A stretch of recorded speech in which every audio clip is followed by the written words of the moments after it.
Imagine for a moment that you are carrying a stone. It isn't a large stone, perhaps the size of a trilobite or a heavy coin. You slip it into your pocket. At first, you barely notice it, but you walk a mile, then 10, then 100. You go to sleep with the stone. You wake up with the stone. Eventually, your gait changes. Your hip begins to ache. You stop running because the weight bounces against your thigh.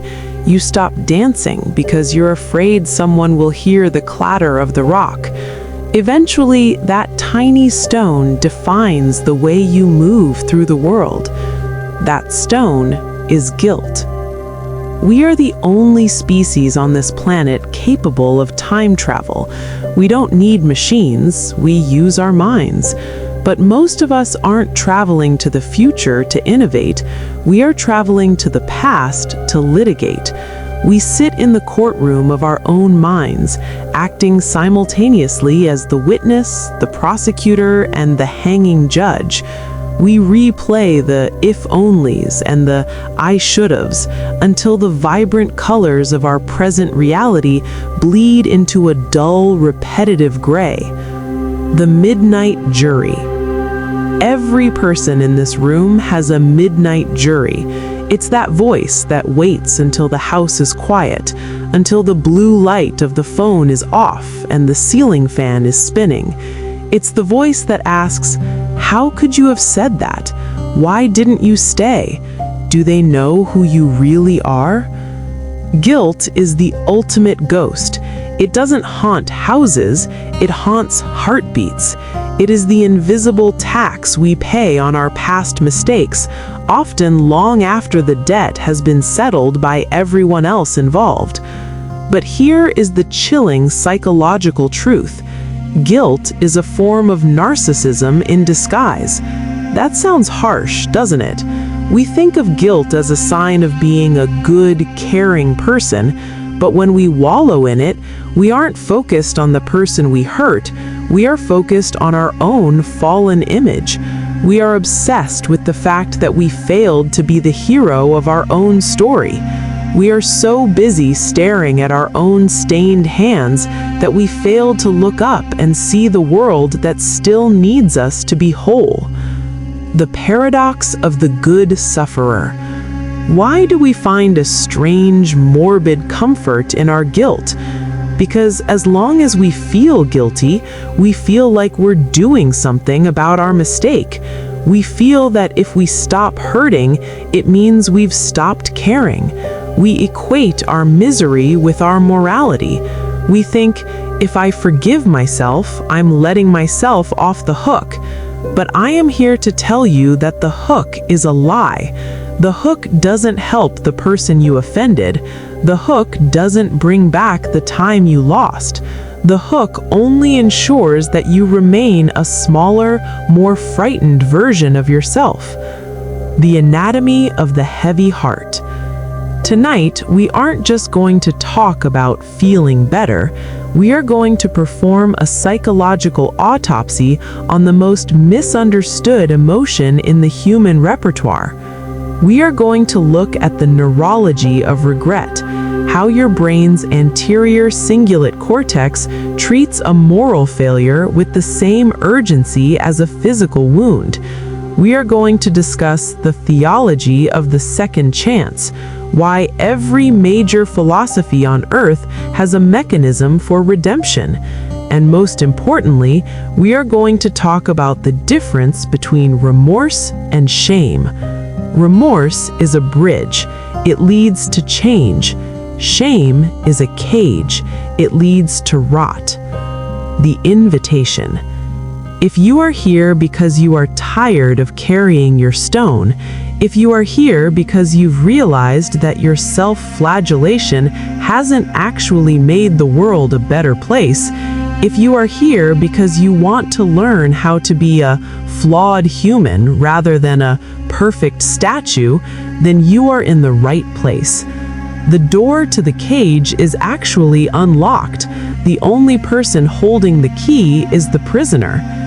By the time we finish today, I want you to look at your past not as a graveyard of mistakes, but as a library of lessons. I want you to realize that you are allowed to be a masterpiece and a work in progress at the same time. Let's begin by putting the stone down, not because what happened didn't matter, but because you can't build a cathedral if your hands are always full of rocks.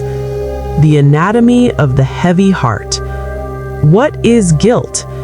Guilt is often misunderstood as a bad emotion. In reality, it is a pro-social signal. While shame says, "I am bad," guilt says, "I did something bad." It is your internal moral compass notifying you that your actions have drifted away from your values. The two faces of guilt. Healthy, functional guilt. This is the smoke detector. It alerts you when you've caused harm. It prompts an apology, a change in behavior, or restitution. Unhealthy, maladaptive guilt. This is a broken alarm that won't stop ringing. It involves over-responsibility, feeling guilty for things you can't control, or survivor guilt. This leads to rumination, where the mind plays the mistake on a loop without ever finding a resolution. The psychology of why we stay stuck. Why do we hold on to guilt like a shield? Paradoxically, we often use guilt as a form of self-punishment. We subconsciously believe that if we suffer enough, we can pay off the debt of our mistake. Psychologically, this is a fallacy. Suffering does not undo the past. It only diminishes your capacity to be better in the present. We also struggle with the hindsight bias, thinking, "I should have known better," while forgetting that you didn't have the information or emotional maturity then that you have now. Cognitive dissonance. The pain of being a good person who did a bad thing creates a mental rift that is hard to bridge. The roadmap to overcoming. If you are delivering this speech, this is the how-to section your audience needs. 1. The inventory of reality. Label the guilt. Is it earned or unearned? If you broke a promise, it's earned. If you feel guilty for being successful while a friend struggles, it is unearned. You cannot fix what isn't your fault. 2. The radical act of self-forgiveness. Forgiveness is not an escape hatch. It is an admission of humanity. To forgive yourself, you must stop being the prosecutor and start being the objective judge. You are not the same person who made that mistake. The fact that you feel guilt today is proof that you have already outgrown the person you were yesterday. 3. Amends versus apologies. An apology is words. Amends is a change in trajectory. Direct amends, fixing the specific wrong, returning what was taken. Indirect amends. If you can't fix the past, pay it forward by helping others in a way that honors the lesson you learned. The gift of the scar.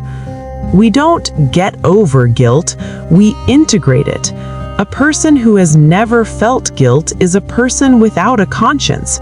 Your guilt is evidence of your humanity and your capacity for empathy. The goal: transform your guilt into responsibility. Responsibility is active.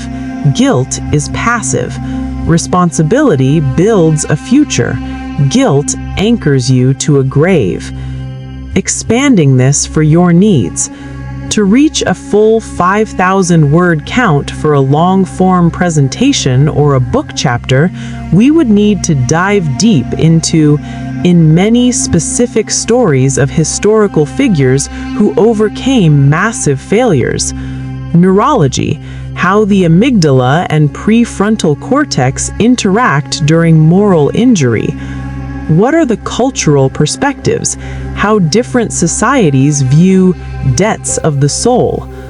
The new horizon, from penance to purpose. There is an ancient Japanese art form called Kintsugi. When a ceramic bowl breaks, the masters don't throw the shards away, nor do they try to hide the cracks with clear glue. Instead, they mend the fractures with gold. They believe that the piece is more beautiful, more resilient, and more valuable because it was broken. You are not a mistake. You are a Kintsugi masterpiece in the making. The guilt you have carried has been a heavy teacher, but its lesson is now complete. You have sat in the ashes long enough. The world does not need your perpetual mourning. It needs your restored presence. It does not need you to pay a debt of misery that has no end.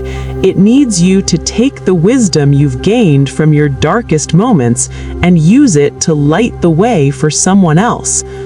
The power of the even so. The most powerful words you can say to yourself today are, "I did that, and even so, I am worthy of a future." Even so is the language of the resilient. It acknowledges the scar without letting the scar dictate the destination. If you have caused harm, let your life be the apology. If you have failed yourself, let your growth be the restitution. Don't just move on, move up. Think of the person you were when you made that mistake.